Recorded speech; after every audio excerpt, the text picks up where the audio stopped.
guys, welcome back to the Oversharers podcast, and my name is Harbour. I'm Colton. And let's get started. Woo! Guys, today's Valentine's Day. Happy Galentine's Day, ladies. Happy Galentine's Day to the galleys. galleys. How have you been this week, Colton? We've had a very long week. Fantastic. First of all, we went to Dublin for the first time ever. Irish people are just so nice. Genuinely so nice and chatty. Like Just everybody super that we chatty. came across had a chat with us. Literally. Can we And just they were talk so about nice. that? They were so nice. I just feel like they're very welcoming. And you'd never get that kind of Ever in London. in London. Do you think that they kind of have- reception? No. Everyone's just so mean here. No, honestly, the coach, the bus, the cabs. The cabs. The first cab guy was my fave. Yeah, he was. He was quite really funny. All round, Just really nice Irish people. people are very nice. And I understand what people mean by Irish charm. Irish I get it. charm, yeah. I really do. They're just, it's their accent, it's very smooth. They just know how to hold a conversation. Yeah, man.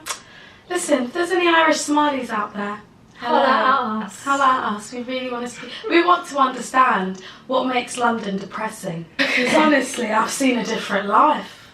Even when I was taking a walk in the park, this woman was just smiling at me walking up. Do you think that ever happens in London? Anyone will ever smile at you? No, they'll either just like stare at you, or they'll just be really moody and just look Literally. down. Look and just depressed.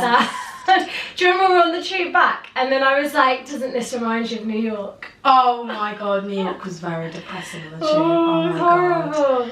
You could see despair Yeah, you can just see sadness. everywhere. But you know, we didn't try a train in Dublin, but I'm assuming it's a lot happier. It would have been like, it would People have just been a like- party. Yeah, literally. People having nice conversations. Anyway, why did we go to Dublin, Colton? We went to Dublin to see our favourite artist ever. I mean, I wouldn't say he was our favourite when we first went, but now he's my favourite again. Well, coming back from that trip, Yeah, I loved it. love him. Love him. Honestly, amazing. Chris Brown, if you're watching this, if you're watching this, Chris Brown, you are fantastic. Just all round top performer. Performer, Kept me engaged. the dancing, The singing. the singing. It was It was just like, I don't know, it was like an experience, wasn't really it? was. And I just felt like when he sang Forever, it was like It was just like my childhood self coming coming back out. again. I've always screaming. wanted to see that song live, and it just came back. But did you know, on night 2 in Dublin, the second girl that he brought up to the stage, he actually kissed. Was that like real though? Is that confirmed? She said that well, he kissed come on, her. like we can't go. But it looked, it was a lot more energetic, that's all I've got to say. It didn't give out, He the looked first night, he like, wasn't giving it the that thing much. is, you couldn't tell from the angle of the video whether or not they actually kissed. Very you could just close. see their faces, yeah, really close, Because and then his it hat just was hiding it. and then it just cut out. So Even the illusion, even the fact that I even thought they kissed, just gassed me. I was like, why didn't it happen for us on the first night? what, did you want to go on the stage? Absolutely not for me. I'm a married woman. Excuse me. I mean, I want to see that fantasy. Do you want to go shown on to that someone else. chair? Did you want Chris Brown to go on that If I went on that chair, I have to think about that actually. If I was on that chair, I think I'd start laughing. I wouldn't know. I want to get you. Shut up, please. Hello, gap. Please, hang out your head over there. Stand over there and sing to me. Don't touch me, please, brother. I can look at you. Yeah, but I'll just watch you from a distance. So please don't touch. No, you the must goods. have a lot of confidence. I would squirm. I'd be screaming. I'd be like, what the hell? No, I'd be really scared. Really? Some girl on TikTok was like, I'll be all over in our woods. And I was like, really? Would you though? In that situation, I'd be shook. I wouldn't know what to do. I'd just be really embarrassed. Oh I'm my like, god, all those videos. Oh! Everywhere. I'd be embarrassed because you could just see, because every single person in that concert was holding up their phone. Yeah. So can you just imagine? They're like, oh watching my god. you. Watch you while Chris Brown grinds on you. No. Oh dear God. Sorry, that's not a bit. But I do believe on the second night, I think he fancied that girl more. Because he was giving her the eyes. She was very beautiful. very beautiful, you know. Yeah. Shout out to you, darling. Yeah, well done. Well done, you scored. Whatever I mean, they probably kicked her off the stage afterwards. But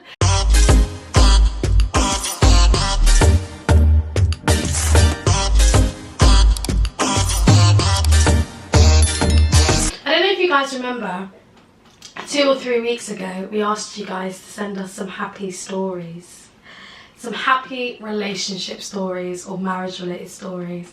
And because it's the day of love, in the spirit of Galentines, Assalamu alaikum, my dear sisters. I hope you're both well in health and iman. Wa alaikum assalam. Wa alaikum assalam. I know you wanted a positive story, kind of, so here it is. I have been married for more than a decade and have multiple children by the grace of Allah. But I have to say that I have finally accepted that my husband is in fact the love of my life and actually in love with him. Oh, love that. Okay, hear me out. I know that sounds crazy. I've always loved my husband, but I have no idea what love is. Our marriage was more based on basic respect and friendship and occasionally benefits. Okay. Let me go back to why I have come to this conclusion. My mother has always advised me to never show a man that you love him. In fact, I came into this marriage with demands and requirements, which was always adjusted by me, acting like cat Slater every now and again. I never had any problems. He didn't cause me any problems, but considering I still was doing all my errands for my mother and my siblings, my own family just became an extension of my original family. Okay. I went every Friday and came home in time for Sunday evening, in time for school on Monday. I would leave at 6 a.m. or 11 p.m. just running after my mother. If I didn't, it would somehow show that he was somehow controlling me, so I went and he never complained. I would babysit for my siblings during the week in my home and visit my family home in the weekend. It was very normal for me. Until Allah has tested me with my health and had surgery, and none of my family were anywhere to be seen. I wasn't able to run around for anyone, and no one ran to support or help me or my babies. It still didn't wake me. I continued running for them. Then lockdown happened. Let's say me and my husband got to know each other. Like he would stare at me whilst we ate breakfast. It's so funny. Like he would stare at me whilst we ate breakfast. He would make for me. Oh. We had Ramadan and made food together. I mean, he would stand behind me kneading dough for samosas, lol, like a movie. Oh my god, this is cute. And played board games without the kids. Attentive husband, I'm loving this. He one day said to me, "You make me so happy," and I can't lie, taking compliments isn't my cup of tea. So I responded with, "Who rejected you?" That reminds me of me in high school, something I would say. But that night I felt so good. I had butterflies. I love my family dearly, but I realised that I can still grow my family and still fulfil my duties as a daughter. I don't have to reject my family to be worthy for my mother. I closed myself to having this happiness because I thought it's a way men use and abuse women in our community. So I went in with a defence wall and literally felt paranoid about everything, ready for a fight. But now I secretly love him, but still would never admit it to him without insulting him straight away. Thanks, girls. Do you think mums in our community hold on to their adult children and prevent them from leaving the nest? I don't, you know what it is? First of all, that's such a lovely story, and your husband sounds like he's so nice. Yeah, he Do you know sounds what I like mean? a dream. He sounds like the most attentive husband ever. Like, But do you know what's really interesting? Because I'm not going to lie, I know this couple personally, nice. and they've been married a very long time. And it made me laugh that obviously it was a process of getting to know each other. It wasn't like an immediate, like, right, I know him, he knows me, I know what he likes, do you know what I mean? It was like a process of just understanding each other, like learning what each other's habits are, and like growing in love, which I find so fascinating. Because the way we hear about love stories is, you know, like love at first sight, or like you'll hear, you know, like that people have been dating for X amount of time and therefore love each other and then get married But then we don't hear about what's happened after, and we don't see a trajectory of love increasing within relationship, or the opposite of love, like we see more of love breaking down more than we relationships see increasing growth in love. So that is really interesting. And I don't know, man, I love them. I just love them, and I love how she was able to reflect on it quite a lot. And I love that she understood the defensiveness aspect, because I think a lot of us do that. I remember doing that. I've not per se what she was doing, but more or less just the acting. Like if I did something really nice for him, the next moment I'd think, oh my god, like what the hell he's gonna think I'm like. Yeah, like, it's just a lot of. Do you know what I mean? And that's me making myself feel like it's not okay to love someone and show them that you love them. And I feel like it's somewhat of it in my head. I'm like, oh, that's so cringe. Do you know what I mean? Or it's like, oh no, don't give too much away, or don't show them you love them too much because they're going to try and walk all over you. Do you have those. And I think that is a lot to do with just the conversations of love that we have with the people that we know in our lives. Do you know what I mean? And a lot of the time, people often talk about the breakdowns in relationships and like how not to get a man to walk all over you, and like how to make sure that he treats you right, so you've got to do this, this and this. But no one ever sits you down and says, listen, do you know what I mean? No one has those conversations about, growth in yourself and him, showing how you love someone. Do you know what I mean? And it was really interesting to see that it was in lockdown that she started to notice these things. So when everything started slowing down, it's like she's starting to notice these things about her husband that she probably didn't realise before, because London is such a very toxic place to live, like so fast paced. So she's like, right, we've got a period of like standstill. Exactly. And then it just, what I mean? It's just reignited the love. I love it. But the other thing is, and that's so great for them, because I feel like it's worked a wonder. Whereas like lockdown for other couples, it's been a breakdown, because they're like, you're in forced proximity to really see who you both are as people. Exactly. And are you going to accept each other for who they are? Exactly. But the question that she asked at the end about do mums hold on to their children, I feel like to some perspective, and no. Yes, in the sense that I think they expect you to have the same level of responsibility that you've had in the household as before. Even though you've moved out and you have a family, they still kind of lean on you to like show them that support. There's this girl on TikTok that says that she's the family manager. I don't know if you've seen her. No. She's so funny. She's like, is she married as well? I don't know if she's married. I think she's living in the home. But it just makes me laugh. I just feel like the older sisters are always like the family managers. Do you know what I mean? And in some sense, I feel like for the people that I've spoken to, and there's one person in my head that's coming to mind, I just feel like they lean on them for that support. But I don't think it's in a malicious way to like hold you back. I just think because our mums often need us and they need a lot of things, and if you're like the eldest person and you are holding the fort for a lot in terms, I just feel like it's natural for them to like go towards you for that. But I feel like if she vocalised, and in her mind when she wrote that email, she was saying, I felt like I needed to be there for my family to show them that I'm there. But this is the thing, it's like you there's an expectation, like you've set the bar quite high, in that you've shown that you can still be available for your family and also raise your own family, which is too much. Like it takes it's a lot of pressure. It's a lot. So I think if it was a case where she was unmarried and still living in the house, and you've taken on all these responsibilities, your mother is going to get used to the fact that you're already holding the fort.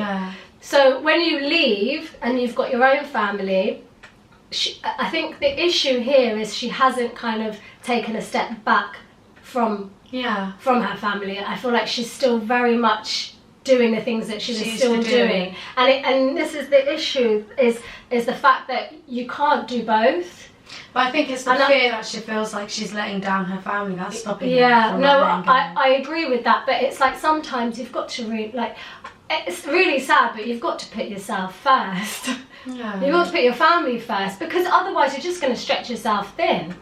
Like, you don't need to go every Sunday. No. You know, once a month if you do try and... I mean, it depends. It's you and your family at the end of the day, and what works for you. But to me, in the email, she wrote that she was going every week. And it wasn't just for her family, it was also the fact that she didn't want to feel like she was staying for her husband, so she didn't feel controlled by him, when it wasn't controlling. That's not the case. Because she was overthinking it. Yeah, because it was the decision that she made for her to continue to still do those like family rituals or family... rituals. Things that you were doing to help your family. But also though, another thing is if you continue to, like, let's say for example, do the Sunday thing, it doesn't give your siblings the chance to kind of step up. Yeah, it doesn't give them the chance to step up and take on the responsibilities that you used to, which would in turn give you a bit of a breather, because you're still doing what you were doing before for your family, and also what you're still maintaining your own family. It's a lot. It's too much. And the other thing I was going to add to that is, if you just if you took yourself away from the situation once, you'd realise that they would survive. Like, there'd be no calamity, nothing crazy would happen. Someone would do whatever you were doing. Yeah. And all would be well. Do you know what I mean? Exactly. But I think she's kind of realised that now, when she said that she got into surgery and she didn't feel like she had the support from her. But I don't think that's malicious. No, I just think... It's literally like... And I don't even think it's people taking advantage of you. I think it's because of the choices that you've made to actively be there for your family has allowed them to think that you will always be there, and you will always be there to take care of things. So them not kind of rushing to be by your side, I don't think that's malicious at all. No. I think it's just, it's a choice that they just made. I was going to say, like, Samira has, she just always comes over. They probably don't even see it as her. Do you know what I mean? She just always comes over, she's always around. Like, I don't think they see it as you doing everything for them. I think they're kind of used to it as well. Like, yeah, it's just complacency. People are just complacent with good, just things operating well. And the amount of effort that you give to someone isn't always going to be reciprocated. It's not going to be the same effort that they give to you. So then when you feel disappointed by that, it kind of ignites a reaction of rejection from you. But really, I don't think they saw it in that way. I genuinely just don't think that they saw it as, my sister is being super helpful around the house. Love that. I just think they saw it as, she's coming over again, Sunday, she's always here. Yeah.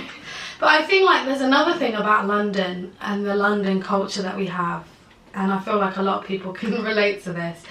It's just people don't give each other time. Or, like, I don't know if it's people don't give each other time. I just don't think people have the time, I'll be honest. Everyone is so stuck in the cycle of 9 to 5, school drop-offs, dentist appointments, just ballet. There's so much going on that we don't have time for each other. So when someone has surgery, I would really try my hardest to, like, go see them. But if it doesn't happen, that guilt eats me up, because I'm like, oh my god, I didn't do it. But it's because I literally did not have time. Do you know what I mean? And I feel like those are things that we can work on. I feel like back home, people just have the capacity to do certain things, and I don't know if it's capacity or if it's willingness to do it. This is the thing. I think we do have the capacity to do all of the things that we're supposed to do in terms of, like, sunnah. I think we can do it, but it's just that we've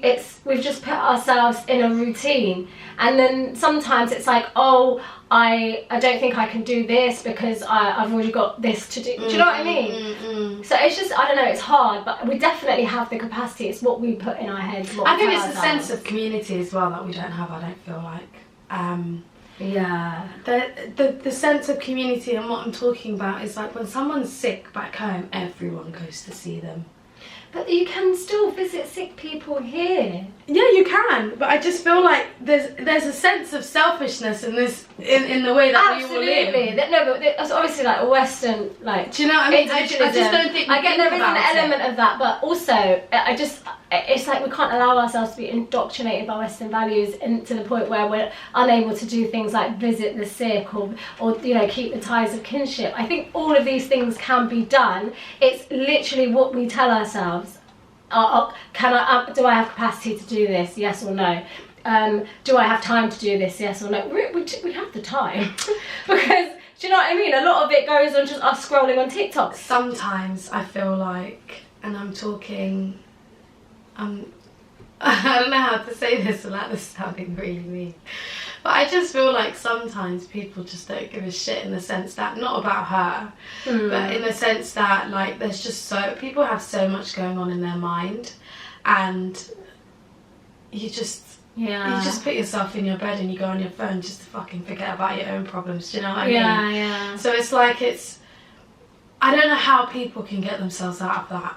Yeah, I think it's, do you know what, stepping out of the house sometimes is a massive chore. It is. And like, you know, some people are like so depressed they can't even get out of bed. Yeah. Do you know what I mean? And I'll be honest, like, it's like people would never look at you and think, oh, she's depressed. Yeah. Let's give her some grace. Honestly. They would just think, no, she's fine, like she's still fully functioning. Yeah. Do you know what I mean? So I just feel like there's a lot of things that factor into it, but I do definitely agree with Colton. There's a lot that we can do. I know, but we also have to understand as well that, you know, Shaitan is our biggest enemy in this world, and he's really out here just misguiding everyone and, you know, making sure that they don't fulfill those things. I agree. Well done to you for getting through this, and well done to you for rekindling this marriage, your marriage, and, you know, showing growth, because now it really motivates others, because I feel like people often get stuck in the cycle of, if something's not working, that's it, you know what I mean? You just move on, you end it, you get a divorce, whatever. I haven't spoken to my husband in about 3 weeks, let's get a divorce. Do you know what I mean? And I just feel like it's really nice to hear stories like this, because small things like that can really improve a relationship. And it just shows like them being forced to communicate in close proximity, cooking together, stronger, doing things together. And you know, another thing I've said, like, as a couple, and I was speaking about this to my husband, like, as a couple, if the only thing you do together is watch TV or watch shows, it's just so, like, it's sad. Like, you need to go out, you need to, like, do active things. Like, it doesn't even need to be activities, but, like, just do things that you both like, just to engage that. And I know it's hard if you've got children. Yeah. But does that not go back to like the whole complacency? Yeah, it is. Like, you've got to like being in routines and stuff. It really does like stop you from doing the things that make you you. Yeah. And sometimes, I swear to God, I could be having the worst day ever. But if I just go out and take a walk, if I just even go as far as Sainsbury's and back, I feel instantly better. Like in the daytime, not at night. Yeah. But I just feel instantly better. But it's the idea that marriage is work, and you've got to you both have to work at it. And in order to do that, you have to come out of your comfort zone, do things that you're not happy with. You've got to do things together. Do you know what I mean? If you want to do that pottery class, do it. Bring him along. He might feel anxious about it, but you might start seeing him enjoying it, and then it's like another thing that you've got in common that you can carry on. And it's about building. It's about building the relationship, but you need to have the blocks to build it. And if you've got nothing in common, you're not doing anything together. And like the only things that you're doing is the daily routine of like picking up the kids or let's do the shopping. It's gonna get boring, and it's gonna get depressing, and you're not gonna like each other anymore. Yeah. So yeah, it's really nice that they're taking time out for themselves. Taking time out, being in the kitchen, cooking together. That's a really nice thing. I know. I love that. I hope long may it continue. Long may it continue.